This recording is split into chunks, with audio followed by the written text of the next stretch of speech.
Friends, welcome to Mindful Monday. We'll spend 2 or 3 minutes in silent meditation, just letting not only ourselves, of course, but everybody else arrive and get settled.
Take a deep breath in through your nose. And with an audible sigh, release that breath. And then receive another deep breath in. And long exhale. And then one more time, in and out. All right, officially, a big warm welcome to you this evening for Mindful Mondays. So in the last couple of weeks, we've been talking about the R and the A of RAIN practice. And if you have missed those lessons, no worries. You can catch up right now. You can come in anytime and start fresh or start again. So the R and the A, it's as far as we've gotten so far, means recognize and allow. And as we discussed 2 weeks ago, it's really the cornerstone of mindfulness practice to recognize how we're feeling in a moment. And then instead of pushing away that feeling, we sit with it and we say yes to that feeling. We allow it to be there so that we can then explore it. What I think is really important is once in a while, if not often, to really ground this stuff in neuroscience so that, one, we know that we're not alone in it. And as long as we are living, breathing humans, we're going to experience stress and these things that trigger us into reactivity. So just really normalizing the human experience. And then two, so that we have this kind of objective perspective of what's going on with us, so that we don't feel so totally out of control with it all the time, but we can say, oh, how human of me. That's my brain doing exactly what it was designed to do. And so this evening is a little bit of a brain lesson, if you will. So when we are triggered into a reaction, something happens that stresses us out. The survival brain takes over. And the survival brain is what tells us to fight, which is like our reactivity, our actual fighting. Flight, which is to completely withdraw, right? To just numb out and like go into some other zone, walk away, build a wall, right? Or to flee, fight, flight, or flee. Sorry, fight, flight, or freeze. And then freeze is just completely disassociating from all of it. So freeze is like the inability to do anything. Definitely not fight, definitely not flight. And there's just nothing happening. And then there's actually a couple other F's that can happen, but we'll stick with those for now. And so when the survival brain takes over, we have temporarily lost our ability to regulate ourselves. We know that feeling of feeling out of control with our emotions. Everybody does. Whether that out of control is an outward expression or it's an inward place that we can't seem to get out of, right? Those are kind of both things on two ends of the spectrum. And in those moments, we feel really stuck, don't we? We can feel really small. We can feel really cut off from not only other people, but cut off from all the work we think we've done on ourselves. And we wonder why we can't access it. And we might even have those feelings of, gosh, I've worked on myself for so long. I've been on this path for so long. Why can't I do X? Right? We all know that one too. Totally normal. So if we look at our hand, you could do this with me. If we look at our hand as a model of the brain, our actual brain is a little bigger, not much, right? So it kind of fits in our head. This is going to be the front where your forehead is. So the wrist is the brain stem. The thumb, if you open up the hand, is the limbic system. And in the limbic system is where our survival brain lives. Now, if you fold all four fingers over the thumb, this is the most recently developed part of the brain, the cortex. And so prefrontal cortex, just like it sounds, is here in the front. And this is where, when we're in this place of integration, we can reason. Like somebody makes us really stressed out, or somebody does something that would normally trigger us into stress, or maybe says something to us, we can say, that person's just really tired today. That person's having an off day.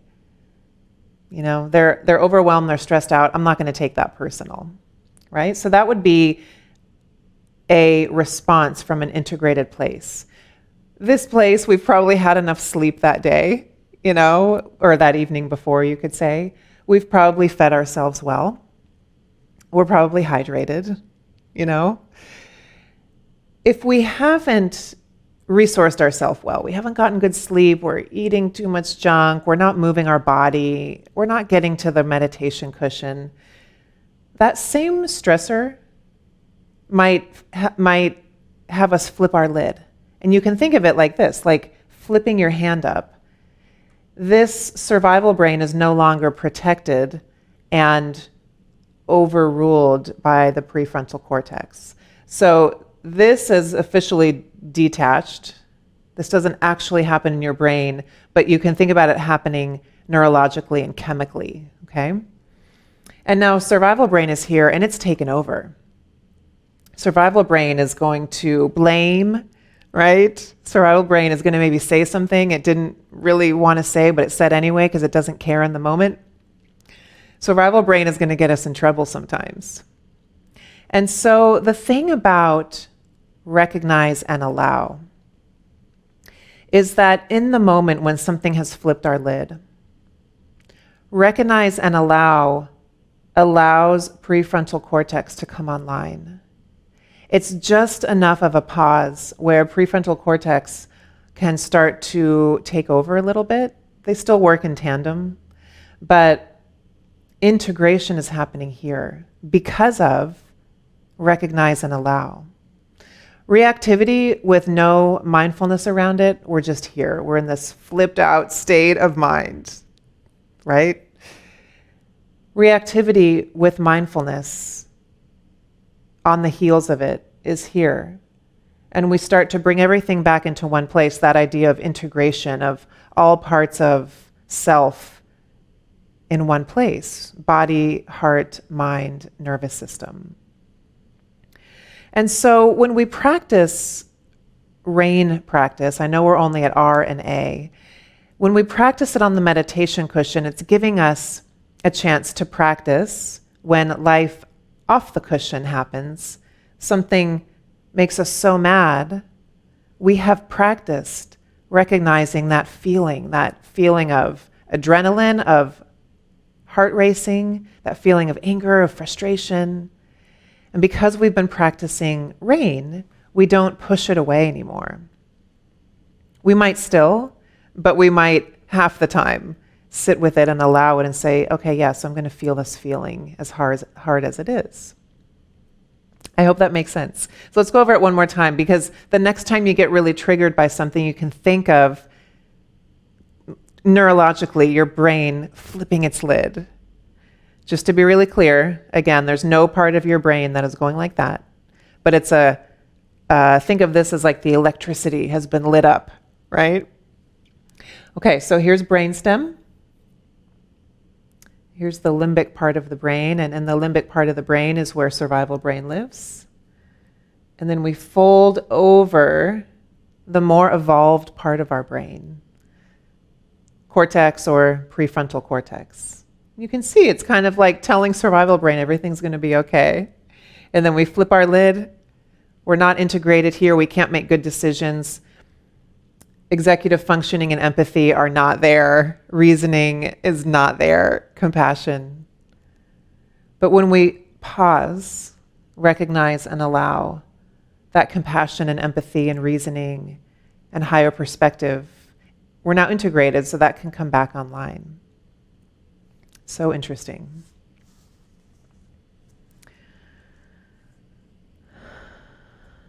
So our practice tonight is, I really like this practice. It's a sweet little practice on connecting to our future self.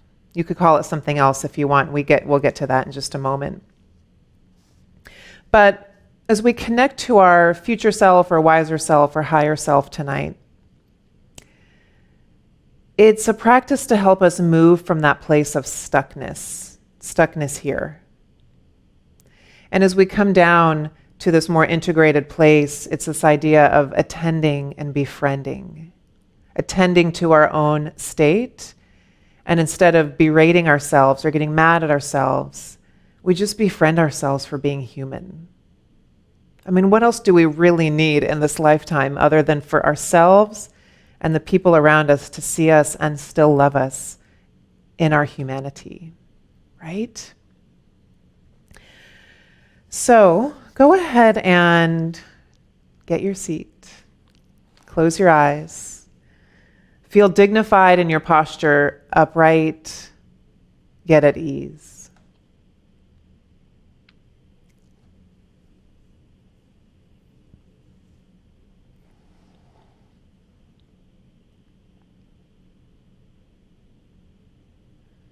And to begin, I'd like you to open to sound tonight.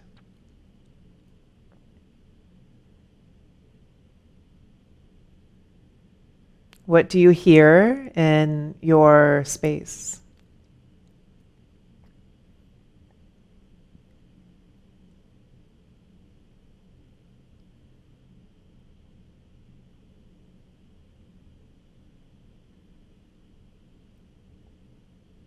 Well, sound may seem like kind of an odd anchor for our attention. I love it because sound is so not personal. Sound is just happening.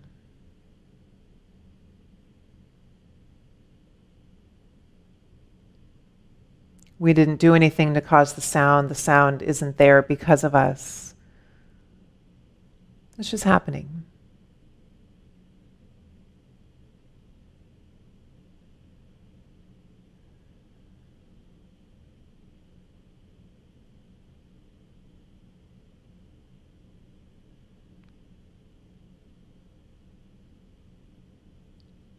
And can you hear a little further out in the distance?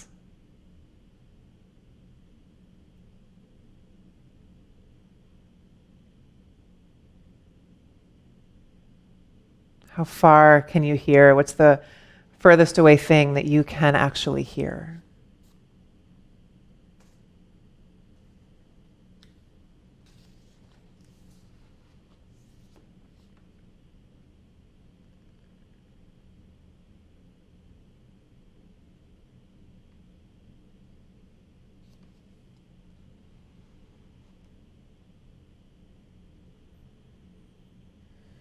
And then receive a few slightly deeper breaths. You might have already spontaneously done that. As we open to sound, there's a sense of relaxation that can often be invited into the body, not every time. But getting outside of ourselves for a moment, outside of our experience, can be really healing.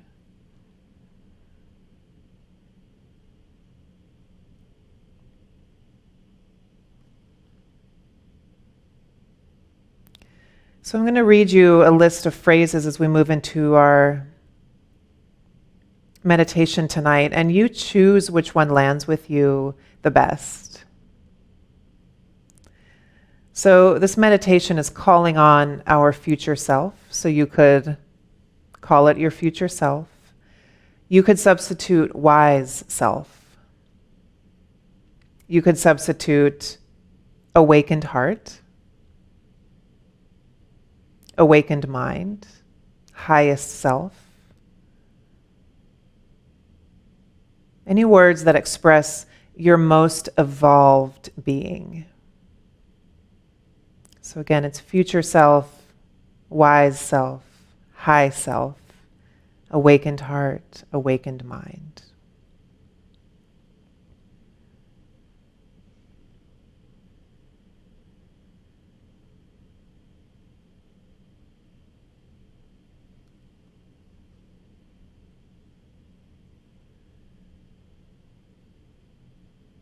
And you decide what label you'll call this more evolved part of yourself.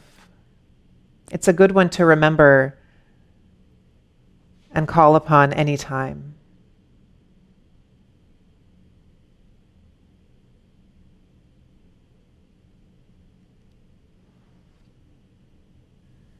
And so here, start to scan your life, your current life today, just as it is.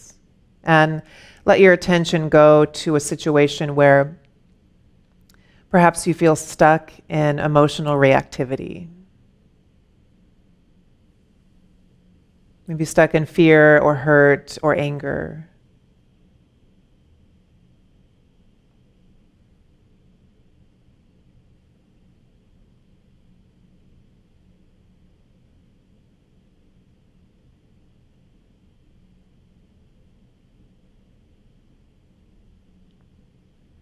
And once you've pinpointed the situation, gaze into the future, maybe 5 years, 10 years.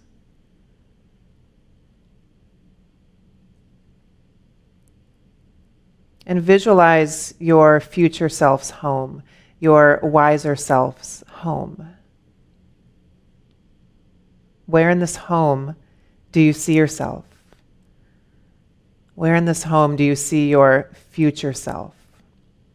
Are you inside? Are you outside? Are you in a certain room?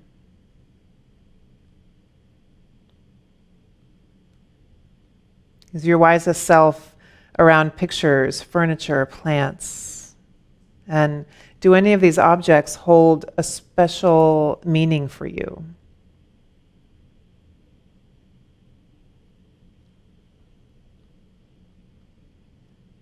How does your future self look? Are you a little older? What are you wearing?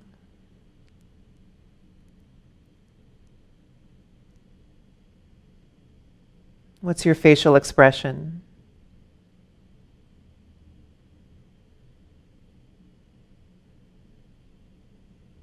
We are so lucky to be able to age.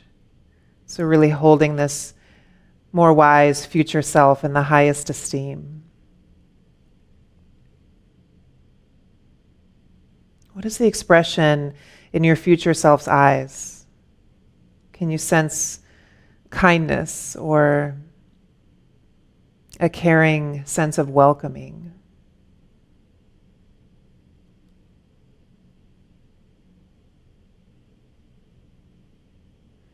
And now take some moments to connect with the place where you're feeling kind of stuck today.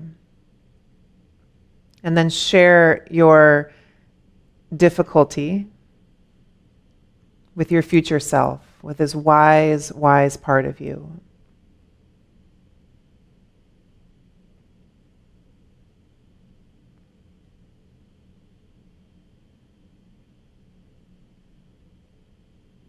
And imagine that your future self is offering healing attention and a lot of care to what you're saying.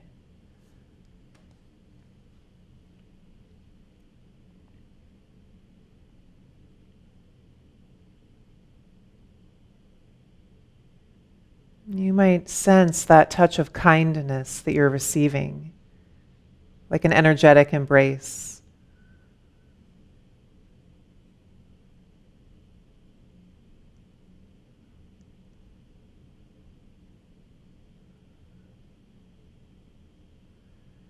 Maybe you're receiving a message of guidance,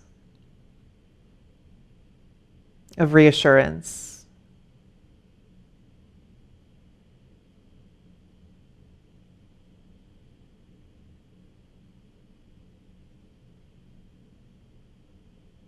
And see how fully you can take in that care and that wisdom, that warmth.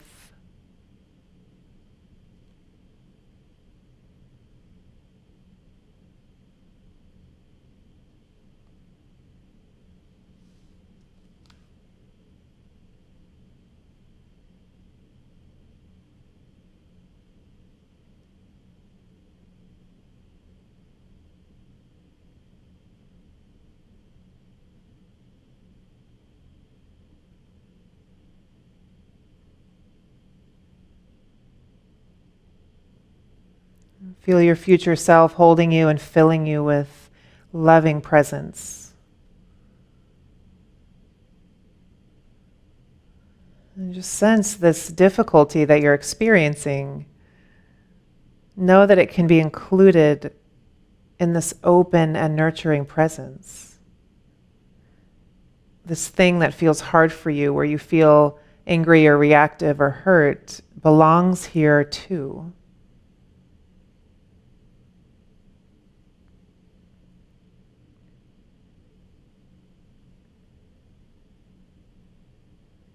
And just relax into this space until you sense that you're fully merging with your future self. Like you and this wiser part of you are right here together as one.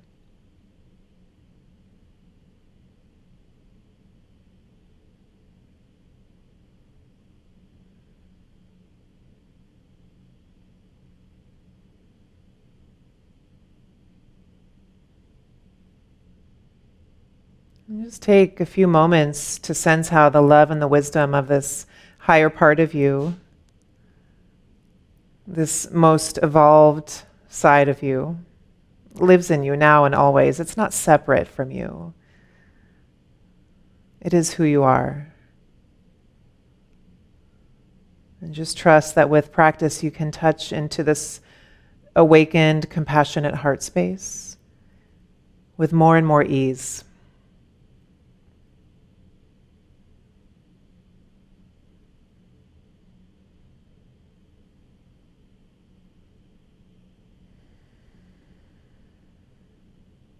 So receive a few slightly deeper breaths, and if you can, into this undefended, soft belly.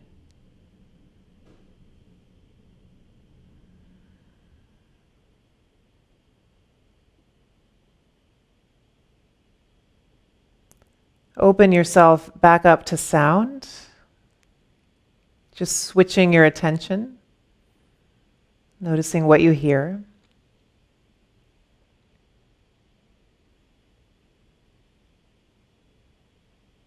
And then slowly opening your eyes.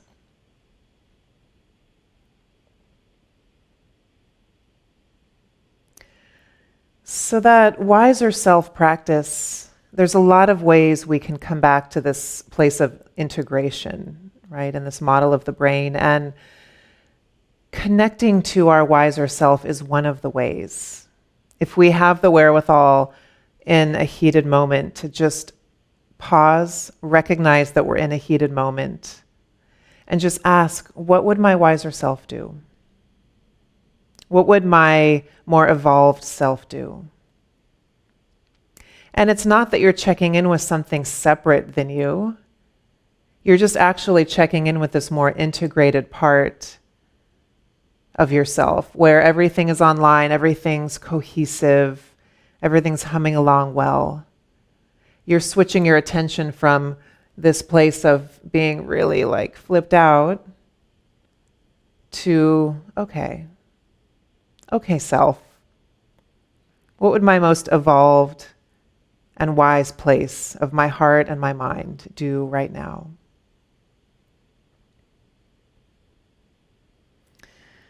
Thank you guys for being here tonight.